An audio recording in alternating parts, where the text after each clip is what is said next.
Does Family Ties seem like about like World War II history, like it's so long ago to you?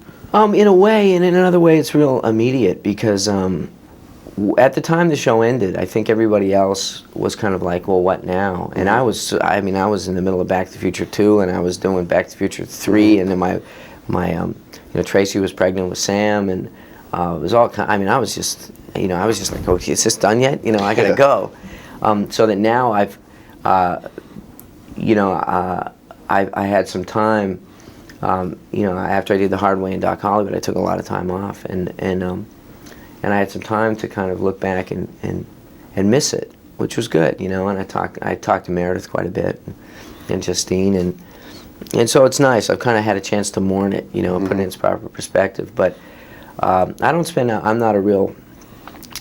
of time looking back, and I don't spend a lot of time looking forward. I just kind of deal with what's on my plate today, and that's Mikey's deal in the movie, is that that scene. I really love that scene where he's just sitting there watching tapes of himself, and I wanted to play against it. I didn't want him to sit there and be all morose, but I mean, that's all he's got.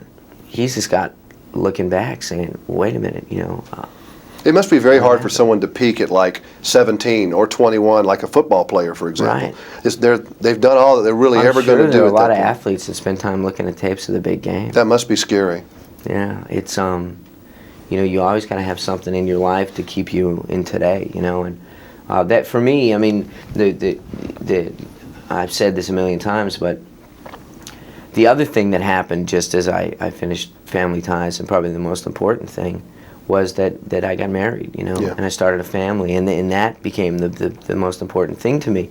And it doesn't make your work secondary. It actually makes you better at your work, I think, because you're not obsessing about it. Your work isn't your child and your wife and your parents. Your work is just your work, and so I think that really kind of helped me, and so now, no matter how important my work is, it'll always be, So you're going to direct now? I understand you're going to take a movie on? Yeah, there's a movie that Universal's going to let me do called 30 Wishes that I was going to do later this year, but this other great script showed up with that I really wanted to do. So I thought, well, I'm kind of in business to do this. I should do this now and do my movie next year.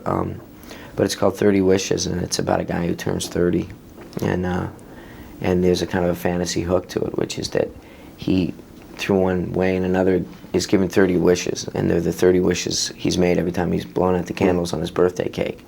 And if you think about what you wished for when you were 17 and you blew out the candles on your cake, or when you were 19, and if all that stuff just showed up one day, life would get pretty complicated. We've had some good teachers. I'm sure you'll do good. Yeah, I hope Thank you. so.